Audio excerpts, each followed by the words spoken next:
ये झूठे मक्कार हार गए तो ठीक रहा, मुसलमान पर फोड़ दिया कि मुस्लिम परस्ती के कारण हम हार गए, तो फिर 14 से 24 तक हिंदू परस्ती किए तो कहां जीते? सवाल तो ये पैदा होता बाबा बागेश्वर ने तुम्हें कहां जिताया, ये भी तो सवाल पैदा होता। गए थे ना बाबा बागेश्वर के दरबार में, मत्था तो टेका आपने, कहां नहीं गए राहुल गांधी, कहां नहीं गई प्रियंका गांधी? आप बताइए, बोलिए खुलकर मंचों से कि हमारे नाना ने बाबरी मस्जिद में क्या कहते हैं जी की मूर्ति रखी थी, रामलला की। बोलो ना, डरते क्यों हो? ये बोलो, राहुल गांधी जी बोले कि मेरे बाप ने बाबरी मस्जिद का ताला खुलवाया और शिलान्यास करवाया, बोलो हिंदुओं के बीच जाकर। और ये भी बोलो कि पीवी नरसिम्हा राव हमारे प्रधानमंत्री थे, मेरी मां के हाथ में रिमोट कंट्रोल था, हमने बाबरी मस्जिद की धज्जी उड़ा दी, दिन के उजाले में तहस नहस कर दिया, और दुनिया ने देखा कि एक 500 साल पुरानी मस्जिदों को कांग्रेस ने कैसे लात मार मार कर तबाह बर्बाद कर दिया। बोलो मां ने दूध पिलाया, तो क्यों नहीं बोलते? न हिंदू बनते न मुसलमान बनते हो, और बीच में रमखोदैया वाले बात तो न इधर के रहोगे न उधर के रहोगे। कांग्रेस इसी में फंस रही है। हाशिमपुरा को तबाह कर दिया, मलियाना को तबाह कर दिया, मुरादाबाद को तबाह कर दिया, भागलपुर को तबाह कर दिया, नेल्ली को तबाह कर दिया, कोकराझार को तबाह कर दिया, मुंबई को तबाह कर दिया, फिरोजाबाद को तबाह कर दिया। कौन शहर है आप बताओ? एक शहर का नाम मौनाथ भंजन में दंगे हुए, वाराणसी में दंगे हुए, भदोही में दंगे हुए, अलीगढ़ में दंगे हुए। ये सब कांग्रेस के शासनकाल में हर 15-20 दिन पर बड़े दंगे होते थे, और एक एक दंगे में हजारों मुसलमान मारे जाते थे। तो कांग्रेस ने मुसलमानों को बर्बाद किया या भाजपा ने बर्बाद किया, ये भी तो तय हो। कांग्रेस ये डराकर हमसे जबरदस्ती वोट लेना चाहती है कि भाजपा आएगा तो खा जाएगा, अब तुम आओगे तो क्या करोगे वो तो हमको बता दो भैया। और साहब कांशीराम ये भी कहते थे कि पहले कांग्रेस को समाप्त करना पड़ेगा, भाजपा खुद समाप्त हो जाएगी। अब हमारे मुसलमान भाई बोलते नहीं नहीं मर रही है कांग्रेस, जरा इसको जिंदा कर दो। अब तुम अगर कांग्रेस जिंदा हुई बेटा तो याद रखो तुम नहीं जिंदा हो पाओगे। बाहर आकर विरोध कर रहे हैं। आप जिन राज्यों में आपकी हुकूमत है, नीतीश कुमार किसी से पूछ के किए थे? नीतीश कुमार जो जातिगत जनगणना किए किसी से पूछने गए थे? कांग्रेस से पूछा था, चूंकि वो सरकार में थे, उन्होंने तेजस्वी यादव उनके सहयोगी थे उनसे पूछा, और दोनों ने मिलकर इस काम को कर दिया। तो कांग्रेस की सरकार राजस्थान में थी, क्यों नहीं किया जातिगत जनगणना? कांग्रेस की सरकार छत्तीसगढ़ में थी, क्यों नहीं किया जातिगत जनगणना? कांग्रेस की सरकार हिमाचल में है, क्यों नहीं किया जातिगत जनगणना? कांग्रेस की सरकार जिन राज्यों में है आपने वहां जातिगत जनगणना नहीं किया, इसका मतलब आप जो कुछ कह रहे हैं वो झूठ कह रहे हैं। सच तो ये होता है कि जी फलां राज्य में मैंने कर दिया, अब आगे हमको और 2 मौका हम यहां भी करेंगे, ये तो एक बात होती है। तो ये लोग झूठ, फरेब, ठग, इनके ऊपर विश्वास अब जनता का नहीं रहा। जनता तो अब क्षेत्रीय पार्टियां जो कांग्रेस दूर कर रही है उन्हें नजदीक लाएगी, उनकी मजबूती बनेगी। अब देखिए वो तो कांग्रेस की मजबूरी है, लेकिन मजबूरी वाला गठबंधन ज़्यादा लंबा नहीं चलता। मैं कहता हूं कॉमन मिनिमम प्रोग्राम बनाकर आपका नीयत अगर साफ है, आपकी नीयत अगर साफ है, आपका मन साफ है, मन में मैल नहीं है, तो आप बैठिए टेबल पर, अपनी औकात के हिसाब से बैठिए, औकात से ऊपर नहीं, ओवर कॉन्फिडेंस नहीं, तो औकात के हिसाब से बैठिए और एक एक बारीकियों पर गौर कीजिए कि वोट किसके किसके पास है। वोट जिसके पास है उसको उस वोट के अनुसार उसको जगह दी जाए। लेकिन मोदी जी की गारंटी जीत गई है सर पूरे देश में। उन्होंने 370 हटाया, 35 से हटाया, राम मंदिर बना रहे हैं, वो गाय को बचा रहे हैं, गंगा को बचा रहे हैं, हिंदुओं को बचा रहे हैं। सब कुछ तो मोदी जी के चेहरे के आसपास चल रहा है। मोदी है तो मुमकिन है ये सब कुछ हो गया है देश में। देखिए ये एक कड़वा सच है, इसको पूरा देश स्वीकार करे, विपक्ष भी स्वीकार करे कि जो गारंटी, जो घोषणा पत्र जो भारतीय जनता पार्टी का था, उस घोषणा पत्र में आज से नहीं, स्वर्गीय अटल बिहारी वाजपेयी जी के समय से ही 370 का मुद्दा था, समान नागरिक कानून यानी यूसीसी का मुद्दा था, राम मंदिर का मुद्दा था, गौ रक्षा का मुद्दा था। तो जो मुद्दे फर्जी, जो देश के नहीं है मुद्दे, ये भी मैं कह रहा हूँ, दोनों बात मैं साथ में कह रहा हूँ, जो आमजनों के मुद्दे नहीं हैं, जो दलितों, आदिवासियों, पिछड़ों के मुद्दे नहीं हैं, मगर भारतीय जनता पार्टी ने इसे मुद्दा बनाया था। भारतीय जनता पार्टी ने डंके की चोट पर उस काम को कर दिखाया। अब सुनिए, भारतीय जनता पार्टी ने रोजगार दिया नहीं दिया, भारतीय जनता पार्टी के एजेंडे में है ही नहीं। भारतीय जनता पार्टी ने सबको सम्मान दिया नहीं दिया, ये एजेंडे में नहीं है। भारतीय जनता पार्टी ने युवाओं को सड़क पर लाकर खड़ा कर दिया, ये अलग विषय है। लेकिन जो कुछ भाजपा ने कहा उसमें 80% तो करके दिखा दिया। अब कांग्रेस को इसका जवाब क्या करना चाहिए था? कांग्रेस को ये जवाब देना चाहिए था कि हमारे जो मुद्दे हैं वो मुद्दे हैं युवाओं के रोज़गार का, हमारे मुद्दे हैं शिक्षा के स्तर को बेहतर बनाने का, हमारे मुद्दे हैं ओपीएस, जैसे ओपीएस का मुद्दा कांग्रेस ने उठाया, अच्छा मुद्दा था, उसका लाभ भी कांग्रेस को कहीं ना कहीं मिला।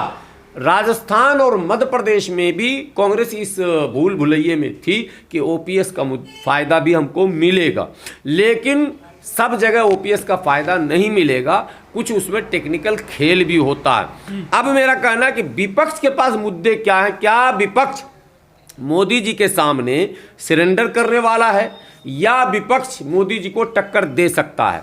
मैं कहता हूं कि विपक्ष मोदी जी को टक्कर दे सकता है और 2024 में चाहे तो हरा सकता है, क्योंकि जो वास्तविक मुद्दे हैं, जो ज़मीनी मुद्दे हैं, जो असली मुद्दे हैं, वो अभी भी सरकार की नज़र उस पर नहीं है और मोदी सरकार उस मुद्दे को हल करना भी नहीं कह चाहती। रही है सनातन के रास्ते ही हमें चलना पड़ेगा, अब दबी जवान में आवाजें आने लगी हैं। अरे साहब, 2014 में जब कांग्रेस हारी तो एक कमेटी बनाई, ए.के. एंटोनी कमेटी।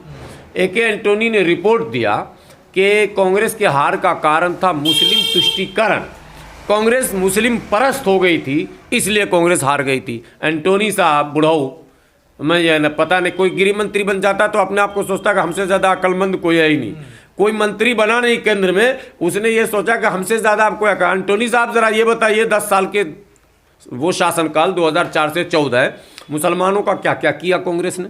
एक नाम गिना दीजिए।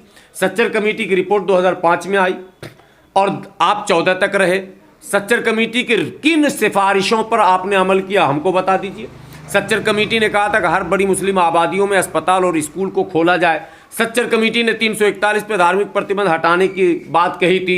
सच्चर कमेटी ने मुसलमानों को दलित की श्रेणी में लाने की बात कही थी। सच्चर कमेटी ने मुस्लिम बाहुल्य क्षेत्रों में विशेष अभियान चलाकर उसे स्वच्छ बनाने, साफ सुथरा बनाने और जो मुसलमान हाशिए पर है उसे मुख्यधारा से जोड़ने के लिए कार्य योजना बनाने की बात कही थी। कांग्रेस ने कहां कहां योजना बनाई, जरा हमको बता दीजिए। ये झूठे मक्कार, हार गए तो ठीक रहा, मुसलमान पर फोड़ दिया कि मुस्लिम परस्ती के कारण हम हार गए, तो फिर 14 से 24 तक हिंदू परस्ती किए तो कहां जीते? सवाल तो यह पैदा होता, बाबा बागेश्वर ने तुम्हें कहां जिताया? ये भी तो सवाल पैदा होता। गए थे ना बाबा बागेश्वर के दरबार में, मत्था तो टेका आपने। कहां नहीं गए राहुल गांधी, कहां नहीं गई प्रियंका गांधी? आप बताइए, क्या काशी नहीं गए राहुल गांधी जी? क्या वो आपको 4 धाम यात्रा करने जो बद्रीनाथ नहीं गए? कहां नहीं गए? सब जगह गए। क्या क्या ड्रेस नहीं पहना, धोती नहीं ओढ़ा, बड़ा बड़ा चंदन न लगाया, बड़े बड़े टीके न लगाए, क्या नहीं किया राहुल गांधी जी ने? जनेऊ न दिखाया, तो बंद के तो ये भी देख लिया।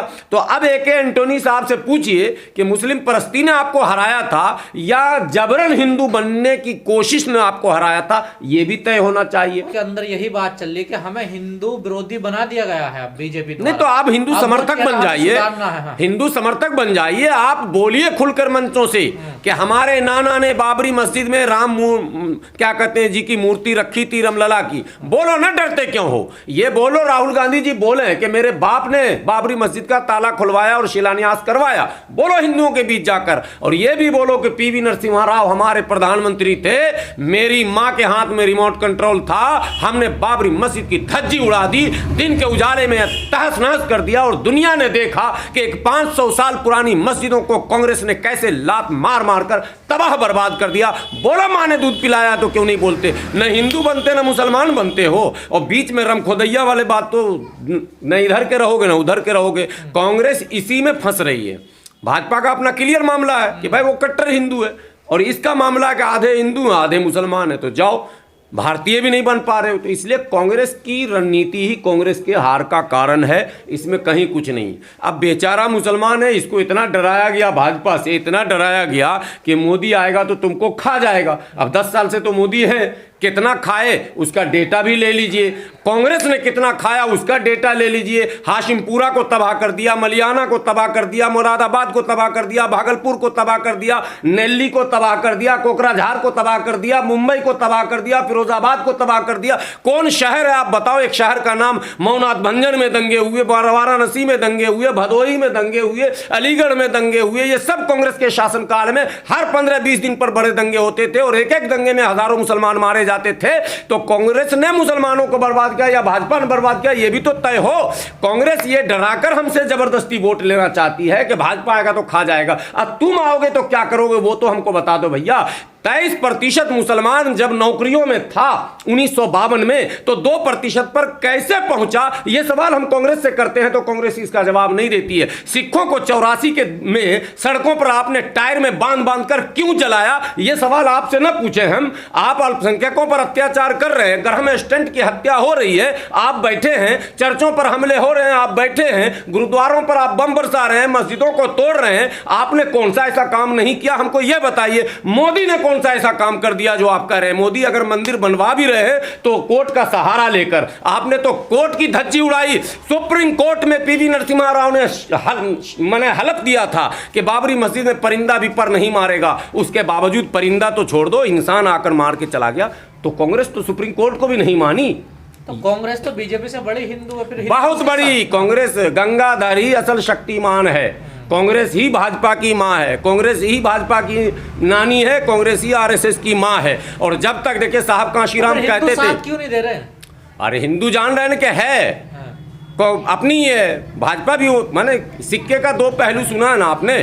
फोटो कॉपी, एक कलर फोटो कॉपी, एक black and white photo copy है। साहब कांशीराम कहते थे एक सांपनाथ है, एक नागनाथ है। और साहब कांशीराम ये भी कहते थे कि पहले कांग्रेस को समाप्त करना पड़ेगा, भाजपा खुद समाप्त हो जाएगी। अब हमारे मुसलमान भाई बोलते नहीं नहीं मर रही है कांग्रेस, जरा इसको जिंदा कर दो।